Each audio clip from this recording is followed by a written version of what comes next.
बिस्मिल्लाहिर्रहमानिर्रहीम।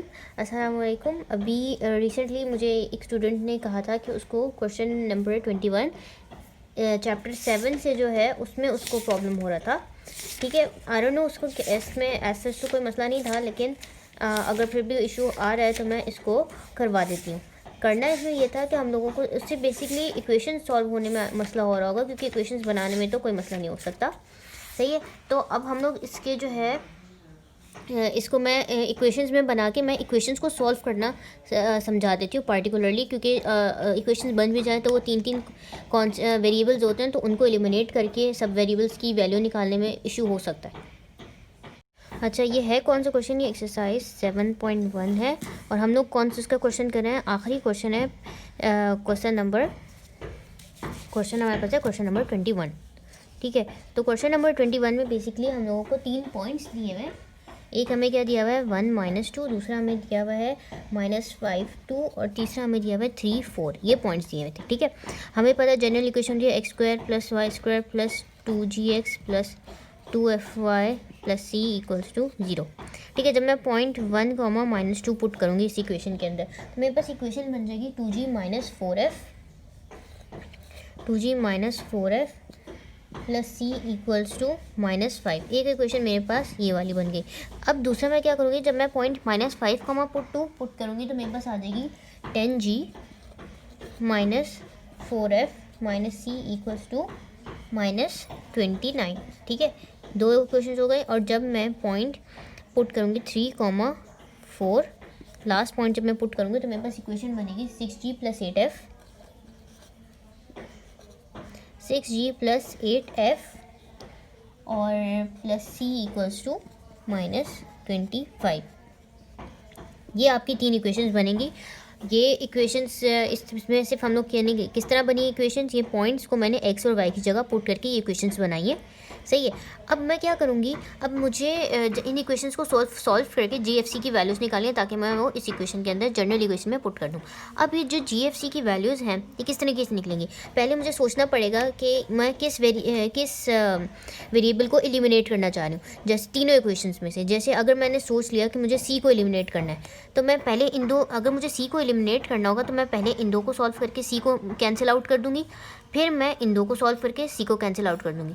इसको सॉल्व करके मेरे पास एक इक्वेशन आ जाएगी जिसमें C नहीं होगा, और इन दोनों को सॉल्व मैं इस तरीके से करूँगी कि C कैंसिल आउट करके एक इक्वेशन बनाऊँ। तो वो जो दो इक्वेशंस आएंगी उनको सॉल्व करके हम G और F की वैल्यूज़ फाइंड करेंगे। देन लेटर ऑन हम C की वैल्यू फाइंड करेंगे। तो पहले मैं यहाँ से ये चीज़ रब कर देती हूँ। ठीक है, आप लोग ये देखो कि अब मैं अगर मुझे C एलिमिनेट करना है, मैंने सोच लिया कि मुझे C एलिमिनेट करना है, तो अगर मैं इन दो इक्वेशंस को सॉल्व कर रही हूँ तो मैं इन दोनों को अगर सिर्फ ऐड ही कर दूँ तो C कैंसिल आउट हो जाएगा। ठीक है, तो मेरे पास क्या हो जाएगा 2g - 4f + c = -5। यानी मैं क्या कर रही हूँ, इक्वेशन 1 में ऐड कर रही हूँ इक्वेशन 2 को, और दूसरी इक्वेशन मेरे पास क्या है 10g - 4f - c = -29। दोनों को ऐड किया मैंने, ये मेरे पास C कैंसिल आउट हो गया, ये मेरे पास हो गया 12g, और मेरे पास क्या हो गया -8f = -5 - 29 हमारे पास कितना हो जाता है -34 हो जाता है। -34 हो जाता है। फर्दर अगर मैं इसमें से कॉमन ले लूँ तो इसको और सिंप्लीफाई कर दूँ तो मेरे पास हो जाएगा 4g - c = 70।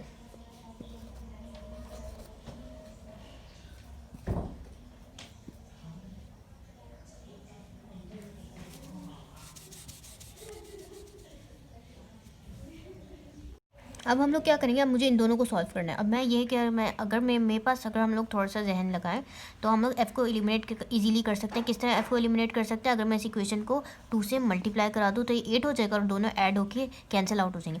तो मैं क्या करूँगी 12g - 8f = -34 as it is लिख दिया, और ये मेरे पास हो गया 16 2 32g + 8f हो गया, और ये मेरे पास हो गया -54 × 2 हमारे पास क्या हो जाता है -108। ठीक है, अब मैं इन दोनों के इक्वेशंस को ऐड करूँगी, f मेरे पास एलिमिनेट हो जाएगा। 32 + 12 हमारे पास क्या हो जाएगा, हमारे पास 44 हो जाएगा। 44g = और इन दोनों को ऐड करेंगे तो ये मेरे पास क्या हो जाएगा -34 -108। तो ये मेरे पास आंसर इसका आ जाएगा -142। g की वैल्यू हमारे पास क्या आ जाएगी, इसको डिवाइड करा दें हम 44 से, तो g की वैल्यू मेरे पास आ जाएगी -71 बिस्मिल्लाहिर्रहमानिर्रहीम, अस्सलाम वालेकुम। आज मैं एक रिक्वेस्टेड क्वेश्चन सॉल्व कराऊंगी। हम लोग को एक्सरसाइज 7.1 में लास्ट क्वेश्चन है, क्वेश्चन नंबर 21। शायद इसमें मुझे जो आइडिया है वो प्रॉब्लम हुआ होगा कि एलिमिनेशन करके जीएफसी की वैल्यूज़ कैसे निकालनी है। ऑल तो मैंने अपने वैसे प्रीवियस लेक्चर्स में ये समझाया था, लेकिन मैं आज दोबारा ये करवा देती हूँ कि अगर हमारे पास इक्वेशंस हैं तो उसमें से जीएफसी की वैल्यूज़ कैसे निकलेंगी। ठीक है, हमारे पास इस क्वेश्चन के अंदर पॉइंट्स दिए हुए थे 1 -2 -5 2 और 3,4 दिया हुआ था। जनरल इक्वेशन जो हमारे पास है which is x² + y² plus, अच्छा मैं यहाँ पे इसको सेंटर में लिख देती हूँ। जनरल इक्वेशन यहाँ पे है x² + y² plus 2gx plus 2fy plus c = 0। ये जनरल इक्वेशन है। इसके अंदर मैं जब पुट करूँगी तो मेरे पास 3 इक्वेशंस आएंगी। पहले इस पॉइंट को पुट करूँगी, फिर इसको पुट करूँगी एंड देन इसको पुट करूँगी। पहली इक्वेशन जो मेरे पास बनेगी वो मेरे पास बनेगी 2g - 4f प्लस c = -5। ये मेरे पास पहली इक्वेशन बन गई। दूसरी इक्वेशन मेरे पास बनेगी 10g - 4f - c = -29। और तीसरी इक्वेशन जो मेरे पास बनेगी वो बनेगी 6g + 8f प्लस c = -25। ये मेरे पास 3 इक्वेशंस बन जाएंगी। अच्छा, जब हमारे पास इस तरह की 3 इक्वेशंस बन जाती है, हम लोगों को करना क्या होता है कि हम लोगों को पहले ही हम लोग ये डिसाइड कर लेंगे कि इन तीनों इक्वेशंस में से मुझे किस वेरिएबल को एलिमिनेट करना है। एलिमिनेट मतलब किस वेरिएबल को ख़त्म करना है। मैं इस इक्वेशंस में से, इन सारी इक्वेशंस में से मैं एफ़ को एलिमिनेट करूँगी। ठीक है, वेरिएबल एफ जो है हमारे पास उसको एलिमिनेट करूँगी। अब उसको एलिमिनेट करने का ये तरीका है कि मैं पहले इन 2 इक्वेशंस को सॉल्व करके एफ निकाल दूँ और फिर मैं इन 2 इक्वेशंस को सॉल्व करके एफ निकाल दूँ। जब मेरे पास 2 इक्वेशंस आ जाएंगी, इन 2 को सॉल्व करके एक इक्वेशन बनेगी, इन 2 को सॉल्व करके एक इक्वेशन बनेगी। उन दोनों को सॉल्व करेंगे तो हमारे पास Aahista Aahista variables, unknown variables की वैल्यूज़ आती रहेंगी। ठीक है, अब पहले हम लोग क्या करेंगे, इक्वेशन 1 और 2 को सॉल्व करेंगे और एफ़ को एलिमिनेट करेंगे। एफ़ को एलिमिनेट करने के लिए ये आप लोग को नज़र आ रहा होगा कि ये दोनों, अगर मैं इसको सब्ट्रैक्ट करा दूँ तो एफ़ डायरेक्टली कैंसिल आउट हो जाएगा, क्योंकि दोनों माइनस है, सब्ट्रैक्ट करने से साइन चेंज हो जाएगा। तो मैं क्या करूँगी, इक्वेशन 1 - 2, इक्वेशन 2, इन दोनों को मैं सब्ट्रैक्ट कराऊँगी। मेरे पास हो जाएगा 2g - 4f प्लस c = -5 और 10g - 4f - c = -29। इसको सब्ट्रैक्ट कराएंगे, ये मेरे पास प्लस हो जाएगा, ये भी प्लस हो जाएगा, ये भी प्लस हो जाएगा। जब हम लोग इसको सब्ट्रैक्ट कराएंगे तो मेरे पास फाइनल इक्वेशन क्या बनेगी, सी तो कैंसिल आउट हो जाएगा। ये मेरे पास हो जाएगा 8g - 2c = -34। ठीक है, अब और अगर मैं इसको फर्दर सिंप्लीफाई कर दूं तो मेरे पास यहाँ पे इस तरफ आ जाता है, हम लोग थोड़ा सा फर्दर सिंप्लीफाई कर दूं तो मेरे पास इसी ये इक्वेशन बन जाएगी 4g - c = 17। ये मेरे पास एक इक्वेशन आ गई, इक्वेशन ए कह दी मैंने इसको। ठीक है, अब मैं क्या करूँगी, इन दो जो इक्वेशन 2 और 3 है इनको सॉल्व करके एफ़ को एलिमिनेट करूँगी। लेकिन उसमें से मुझे एफ़ को एलिमिनेट करने के लिए क्या करना पड़ेगा, इस इक्वेशन को 2 से मल्टीप्लाई कराना पड़ेगा। अच्छा, मैंने एक इक्वेशन निकाली ए, जो मैंने इन 2 को सॉल्व करके निकाली। अब it's just up to you guys how you solve the equations to eliminate a particular variable. सही है, तो अब मैं क्या करूँगी, अब यहाँ पे मेरे पास है 8f। अब मैं क्या करूँगी, इक्वेशन 1 को 2 से मल्टीप्लाई करा दूँगी और इसमें ऐड करा दूँगी, ताकि मेरे पास f, क्योंकि हम लोग f एलिमिनेट कर रहे हैं तो वो किसी तरीके से भी हो सकता है। तो मैं क्या करूँगी, इक्वेशन 1 को मल्टीप्लाई कराऊँगी 2 से और फिर उसको ऐड किस में कर दूँगी, इक्वेशन 3 के अंदर, ताकि मेरे पास f एलिमिनेट हो जाए। अब ये हो जाएगा 8g ये हमारे पास हो जाएगा 4g - 8f प्लस 2c = -10। और इसको मैं ऐड किस में कर रही हूँ, 6g + 8f plus c = -25। Add करेंगे हम लोग, सी से कैंसिल आउट हो जाएगा। ये मेरे पास हो जाएगा 10g + 3c = -35। बेसिकली इन क्वेश्चंस को सॉल्व करते हैं हमारा गोल ये होता है कि मैं कोई एक वेरिएबल सेलेक्ट कर लूँ, या जैसे जी हो गया या एफ़ हो गया या सी हो गया। मैंने सेलेक्ट कर लिया एफ़ है, फॉर एग्जांपल मैंने अगर एफ़ सेलेक्ट कर लिया तो मैं 2 इक्वेशंस इस तरीके से बनाऊंगी कि उनमें से एफ़ ना हो उनके अंदर। जैसे मैंने इन 2 को सॉल्व करके एक ऐसी इक्वेशन बना ली जिसमें एफ़ नहीं है, और मैंने एक और इक्वेशन इसको और इसको सॉल्व करके बना ली जिसमें अंदर एफ़ नहीं है। तो अब मैं इन 2 इक्वेशंस को सॉल्व करूँगी।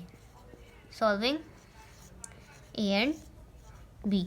जब मैं ए और बी को सॉल्व करूँगी तो मैं इसको क्या करूँगी, हम लोग क्या करेंगे, जो इक्वेशन हमारी 4 है, जो इक्वेशन बी है हमारी, ठीक है, उसको मैं मल्टीप्लाई करा दूँगी 3 से, उसको मल्टीप्लाई 3 से करवा दूँगी। अच्छा, अब मैं ए और बी को इस तरीके से सॉल्व करूँगी कि मैं इक्वेशन ए को 3 से मल्टीप्लाई करा दूँगी। इक्वेशन ए को अगर मैं 3 से मल्टीप्लाई करा रही होंगी तो मेरे पास क्या हो जाएगा, 12g minus 3c equals to 51, और ये इसको मैं ऐड कर दूँगी बी में, क्योंकि हमारे पास सी और सी कैंसिल हो जाएगा। 10g plus 3c equals to minus 35 add करेंगे, हमारे पास ये हो जाएगा 22g इक्वल्स टू, ये मेरे पास क्या हो जाएगा 51 माइनस 35g इक्वल्स टू 16। जी की वैल्यू मेरे पास क्या आ जाएगी 16/22, ये मेरे पास जी की वैल्यू आ जाएगी। इसी तरह हम लोग क्या करेंगे, इस इक्वेशन ए के अंदर जी की वैल्यू पुट करके सी की वैल्यू निकाल लेंगे। किस तरीके से, 4 इंटू 16/22 को फर्दर सिंप्लीफाई हम लोग कर देते हैं, ऐसा करते हैं 16/22 हमारे पास फर्दर सिंप्लीफाई होके 8/11 आ जाएगा,